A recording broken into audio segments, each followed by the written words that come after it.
La butte Montmartre était indépendante de Paris jusqu'en 1860, année où la commune de Montmartre est rattachée à la capitale. C'est sur cette butte qu'au IIIe siècle, Saint-Denis et ses deux compagnons, Rustique et Éleuther, furent martyrisés. Une chapelle est construite sur le lieu de leur martyre. Le roi Louis VI y fait construire une importante abbaye bénédictine en 1134. On peut encore y voir la pierre tombale de son épouse, la reine Adélaïde, dans l'église Saint-Pierre de Montmartre, vestige de cette abbaye. Jusqu'au XVIIIe siècle, Montmartre est un endroit campagnard où l'on cultive le blé et la vigne. Les nombreux moulins servent à moudre le blé, mais aussi le gypse. En effet, dans les carrières de Montmartre, on extrait le gypse pour faire du plâtre. Le charme de la butte attirant les Parisiens, les nombreux meuniers et carriers développent volontiers au XIXe siècle une activité annexe de guinguettes et de bistrots qui font rapidement la renommée de Montmartre.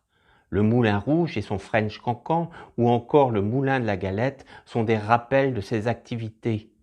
Montmartre devient un lieu prisé pour l'esprit de fête et de liberté qui s'y développe. La butte attire au milieu du XIXe siècle les peintres qui décrivent les scènes de fête, comme ici le bal du Moulin de la Galette par Renoir. Les plus grands peintres vont s'y installer.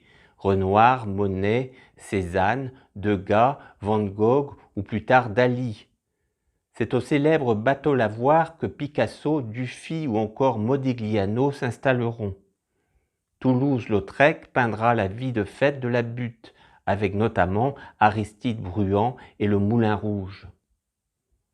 Au XXe siècle, le dessinateur Francisque Poulbeau a rendu célèbres les gamins pauvres de Montmartre que l'on appelle les Poulbeaux. À son tour, Dalida s'y installe en 1962 et Montmartre garde son souvenir. En 1870, la décision est prise de construire le Sacré-Cœur, qui accueille chaque année plus de 11 millions de personnes.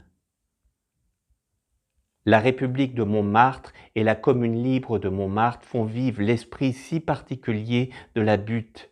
Chaque année, les fêtes des vendanges sont l'occasion de retrouver l'esprit de Montmartre.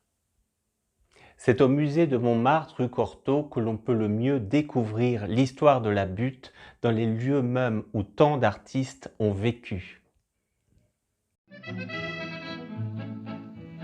Y a des gens qui font des chansons sur le milieu, oh quelle rigolade! Qui ne savent pas comment nous vivons et balancent sur nous des salades. J'en ai fait une à ma façon et je vous le dis sans fanfaronnade. Ça ne casse rien, mais l'air est très bien et vous chanterez tous au refrain. La valse à Dédé de Montmartre, au son de l'accordéon, vous donne le grand frisson. La valse à Dédé de Montmartre, on l'a fait deux à deux et les yeux dans les yeux. La valse à Dédé de Montmartre, c'est la danse d'amour qui nous grise toujours. Dans tous les musettes, on la tourne sans frais. C'est la vraie, mais la vraie, vraie de vrai. Entre nous, on est de bons bourgeois, notre rêve, c'est de pouvoir